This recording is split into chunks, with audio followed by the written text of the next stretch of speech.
Okay, welcome everybody to our session. My name is Magnus Johannesson. I'm a solutions architect and data engineer, and I've been working about 30 years in the IT industry. 30 years in analytics and the last 5 years with Databricks. And I'm a self-employed consultant since 2017. And currently, my current assignment is at a company or organization called Västtrafik, which I will talk more about in a moment. Hello everyone, I am Sanjeev. I'm a specialist solution architect with Databricks. I'm in IT industry from past 12 years, been data engineer all this time, and been with Databricks for 2 years. Yeah. Thank you. So the title of the presentation is Streamline, Real-Time Ingestion and Serving with DLT and Online Tables.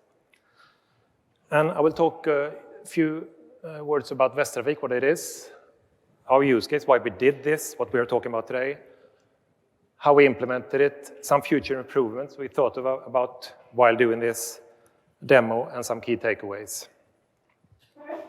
So Västtrafik.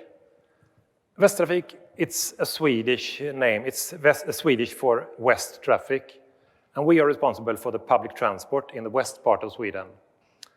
And as I said, we are a public organization. We are owned by Region Västra Götaland, and we are the second largest public transport authority in Sweden.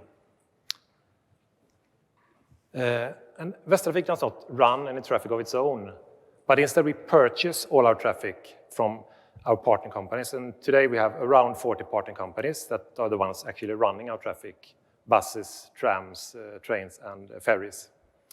And we are almost 500 employees. But if you also count our partner companies, drivers and all there, we are around 9,000 employees.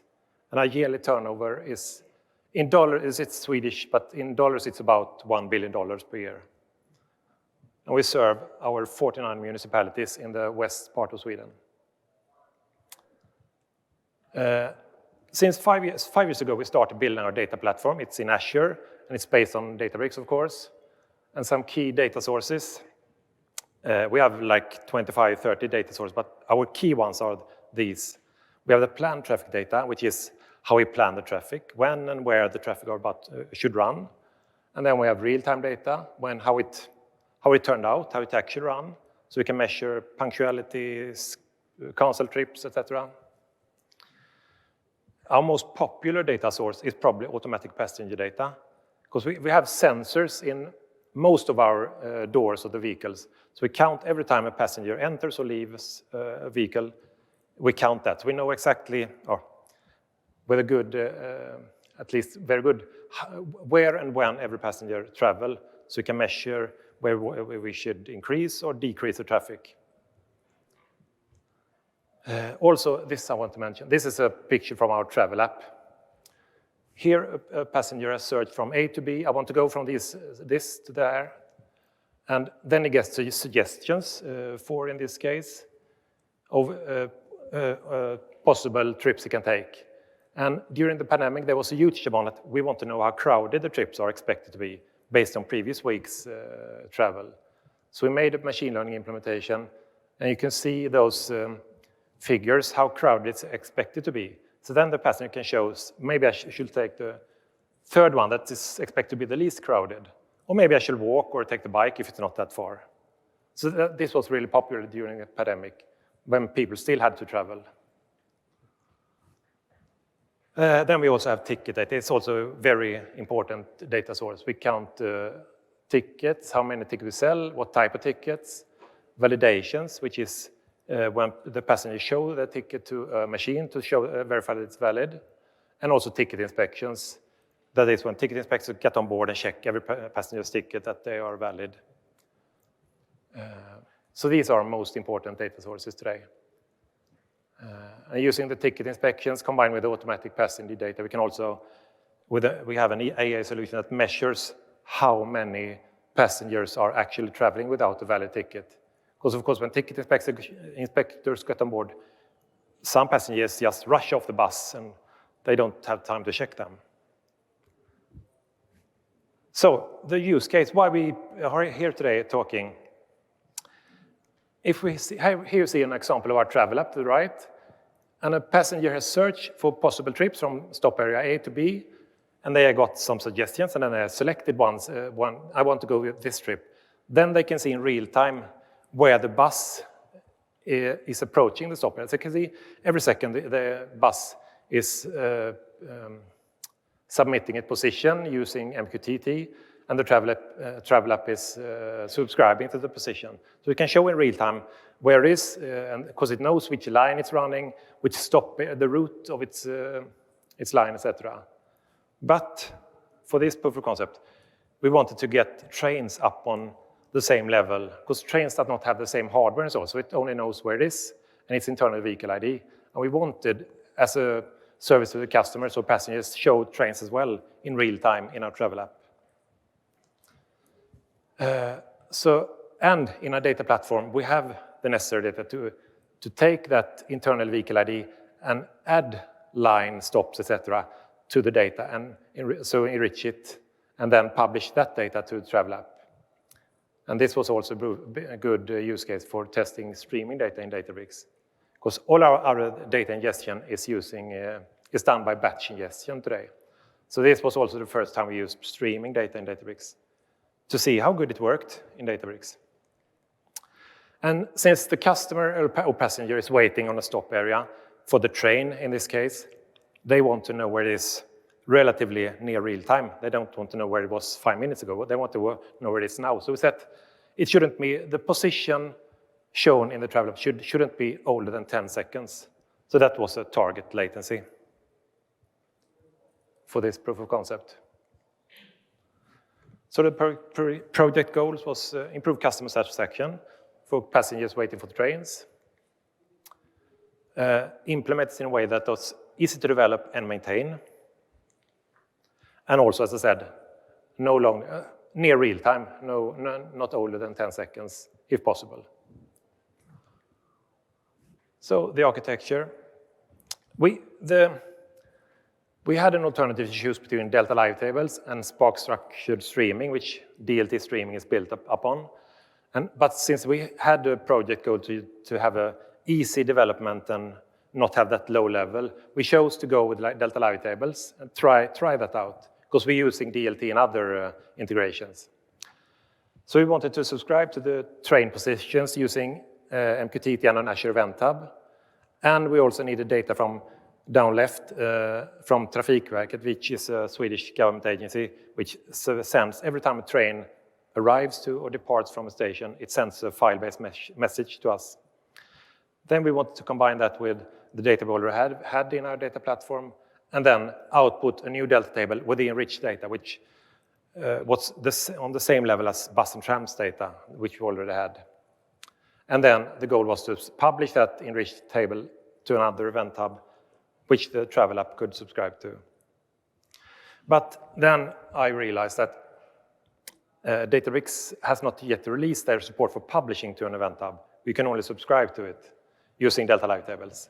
And I hadn't read the documentation well enough, so we decided, okay, let's skip that part and instead end proof of concept when the enriched data is stored in the Delta table.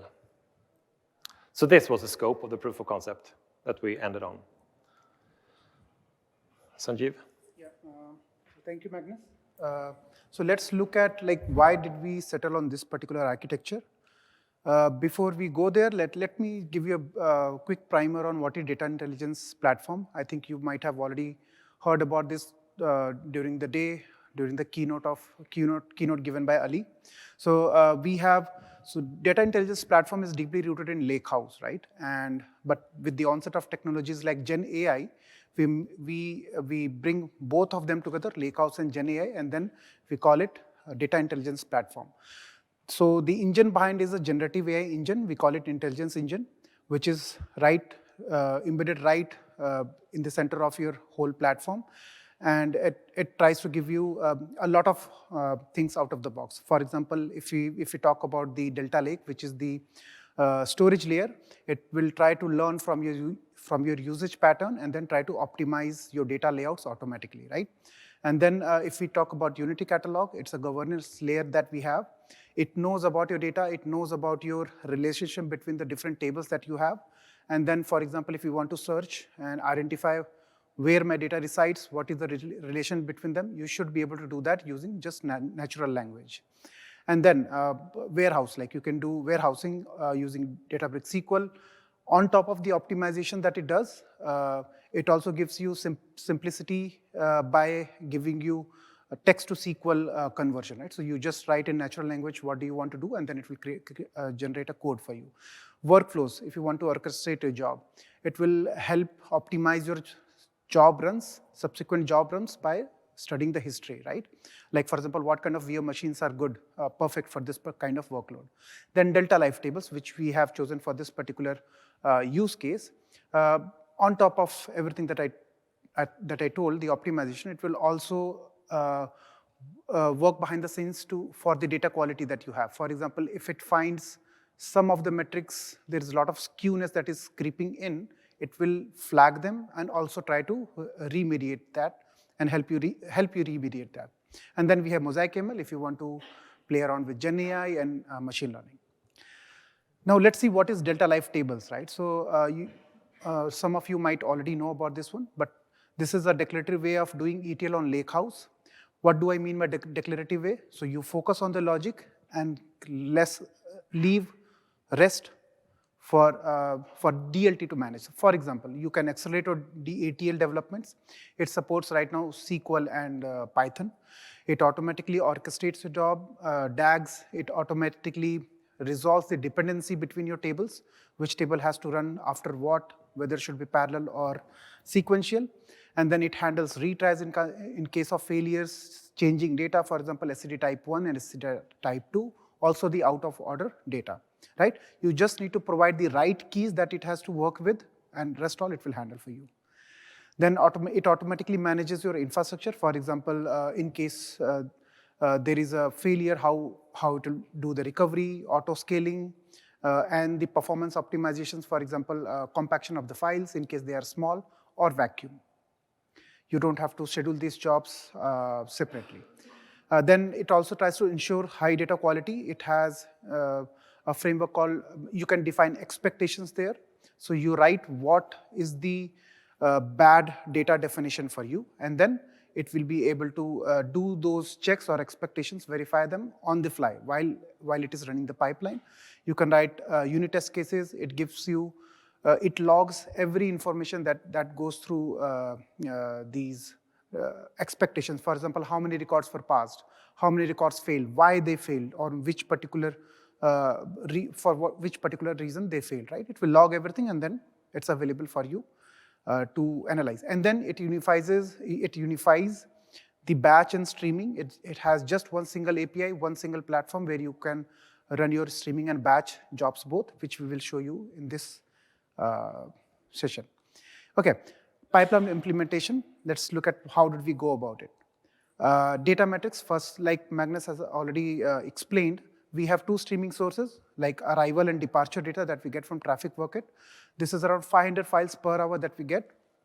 Then we have another streaming source. This is the IoT data and the sensors data installed on the trains, which send us their position data and positions, and this is around 400,000 positions per hour that we receive.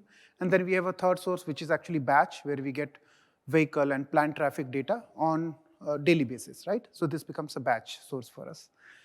Okay, so this is, so we created two pipelines for this particular use case. So this is just half part of the pipeline, first pipeline, where we are getting the data from the traffic bucket. The files are being picked up from traffic bucket, and then we flatten it and do transformations on top of it and pre-compute things and keep it in materialized views to be used by the next pipeline, right? So this is the second pipeline. This is a simplified version of what we have in production for simplicity. So here you can see we have position raw, which is actually reading from the event hubs and then streaming the data in. And then if you see there is a train position, that's where we join it with the pre-computed data that we have from pipeline 1, and then gives the final position, which becomes the gold layer for us, and then which is directly served to the, which will be used to serve directly to the app. Yeah. Okay, just to summarize what I said, DLT pipeline 1, We ingest train arrival and departure data as files. Then we have DLT pipeline 2, train positions are streamed from Event Hub, and then we join it with the batch data like vehicle, planned traffic, and it creates the final position table. Now, there are a couple of takeaways from this, right? So we used delta life table for both batch and streaming here. Dependency management, which flow will come after what, whether this table has to be executed in parallel or sequential, it will resolve based on what logic you have written in your code, right? So it does the dependency management for you. Then auto optimizations, like I earlier mentioned, it compacts the file in case it finds small files. It also does the vacuum for you. Okay, now on top of this, right, so we also did some optimizations. Let's look at them, right? So for example, the priority for this use case was latency. We wanted to target on latency. That was very important for the use case. That is 10 seconds. So when we just put our logic and all the tables, whatever transformations we wanted to put, just in the DLT pipeline, we got the latency of around two minutes. So there was some optimization that we did. So first one was like we reduce the number of hops, right? So for example, instead of following the strict medallion architecture, we went for bronze, then do the transformation on the fly, and then directly land it on the gold layer, right? So we reduced one IO hop, thus saving the time for IO that we spent there. But you still can have the silver one. If you remember, the pipeline number 2 had 2 parallel tasks. The first one was the actual silver table that we wanted to still keep. So you can still have branching that can do. But between bronze and the final table, there is no IO hop happening, right? Then we enable the deletion vectors. So deletion vectors, like in simple terms, kind of does the soft delete for you because we are doing merges and apply changes in our pipelines. So it does a soft delete, thus avoiding the write amplification while your pipeline is running, right? Now this is automatically enabled. When we were doing it a couple of months back, this use case, we had to enable it separately. That's why it's mentioned here. Then increase minimum number of workers. So for example, there was one pattern that we observed was we had autoscaling enabled, 1 to 8 workers, I guess. But we saw that from the pattern that it was very frequently scaling up and down between 1 and 2 nodes. And we saw a lot of time being spent there in scaling up, right? So we made a decision to keep 2 workers all the time running 24/7. And then finally, we enable Photon. So this is a vectorized engine that we have, and it brings a lot of out-of-the-box performance for you, like especially when you have IOs and what kind of joins and other performance enhancement it will give out of the box. And this is just a checkbox that you need to enable, right? Okay, and once we did all these optimizations, we were able to get the target latency of 10 seconds. Okay, future improvements, right? Now, Magnus talked about the first leg of the implementation. Right now, DLT does not support non-DLT sync, right? Non-delta sync. It only writes to a delta table. These are future improvements which are coming. Delta life tables will support non-delta sync, but then we still wanted to go with this one, with delta life table because of the other advantages of the ease of development and maintainability, right? But then how do we go to the second leg? We still want to serve the data outside, right? That's where online tables come into the picture. This is a public preview feature that we have. So if you see on the second part, yeah, okay, I don't know. If you see this part, so this is the data egress that happens. Then in general terms, so this is how you do it currently, right? Then you have an operational store, then you create an endpoint, and then that is served. But with the delta life table, this is what we aim. So your data still resides in your in Databricks as delta format. You don't have to move it around anywhere. You just write, there are APIs. So whatever I'm saying, there is an automation for that. So you just right click, say online tables, and then it will create an online table for you. It will automatically create a lot of other things. I will come on to that on the next slide. But yeah, this is how it aims to simplify your whole architecture. And yeah, let's take a look like how we do data serving from Lakehouse at present, right? So like I had showed, there is some complexity involved because you need to have you need to manage an online store outside of delta life table. You need to have a pipeline that will egress the data to those operational stores. Then you need to also worry about or probably care about the performance, like what is the lookup latency, what is the data freshness you want. Based on that, you will have the frequency at which your egress pipeline will serve the data. Then dynamic scaling in case you have spikes, then whether the scaling is happening or not. Then, and all of this extra infrastructure comes with cost, right? Okay, now let's see like what will online table do. So simplicity, right? So it brings fully managed serverless online store for you. You don't have to do anything there. Just right click and say, I want to register this particular Delta table as an online table. This is an in-memory table that is created. And then it will be created for you automatically. Then it will also create synchronization pipeline for you. So this is not an egress pipeline. This is just your Delta table to in-memory online table sync pipeline that will automatically be created for you. Then we have, it will be governed by Unity catalog and zero configuration serving. So you will have a serving endpoint that you can use for your apps. And lookup latency, 10 milliseconds. Since it's an online in-memory table, this is what it promises, right? Okay, so this is what we have in the future. Now I will pass it over to Magnus for a demo. Yes, I will get my mic on. Right. Thank you. I will show how it looks in practice, the integration.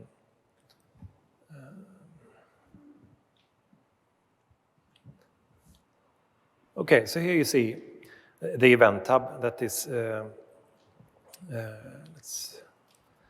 so here we can zoom in on this.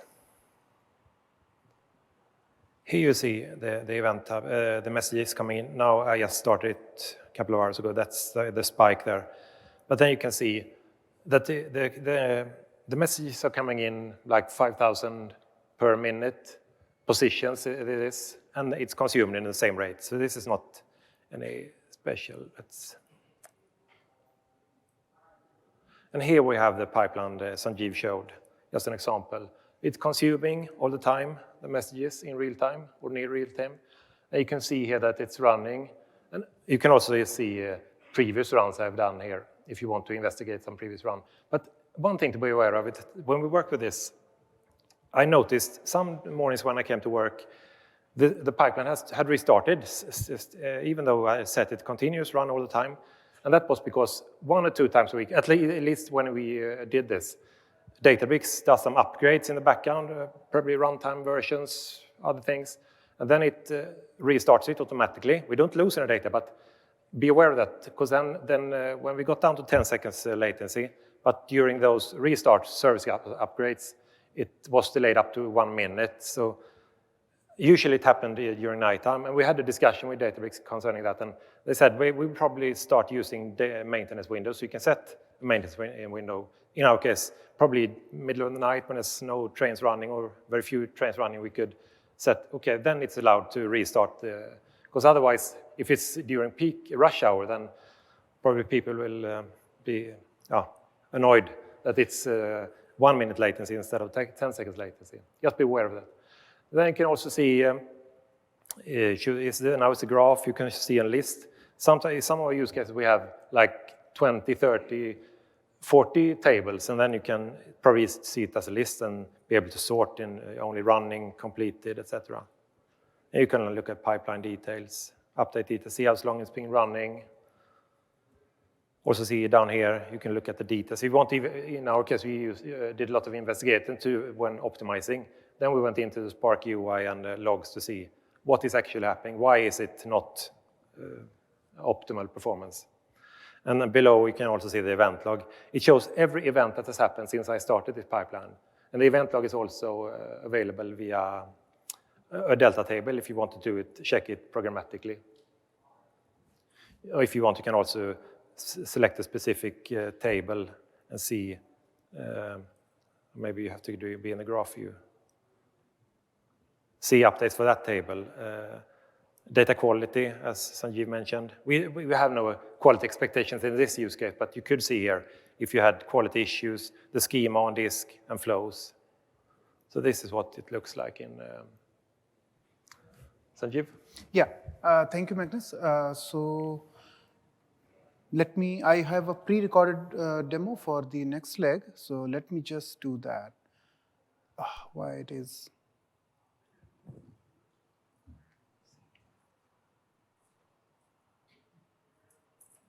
Okay, I see it here. Sorry, my mistake.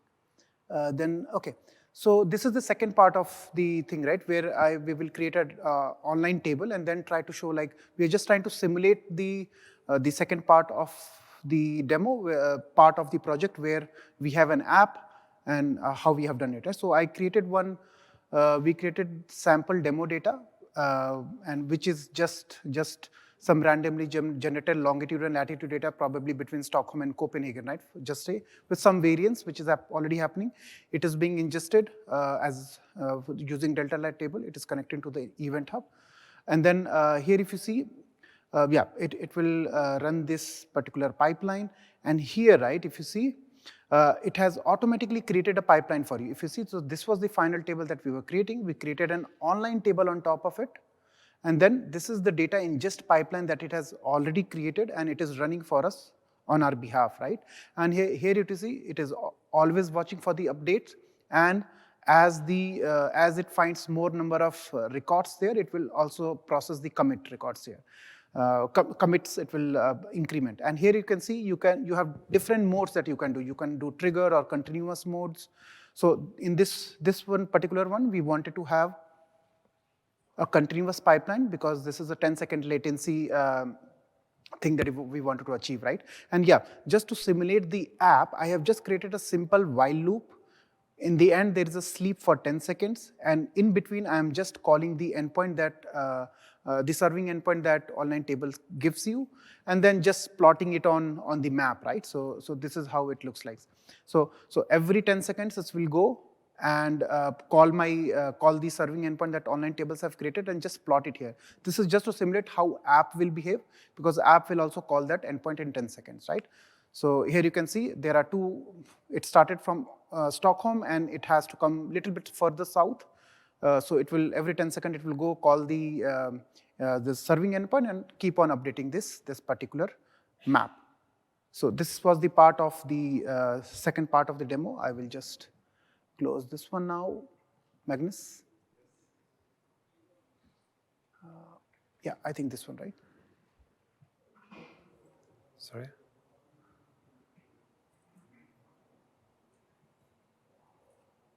Yeah.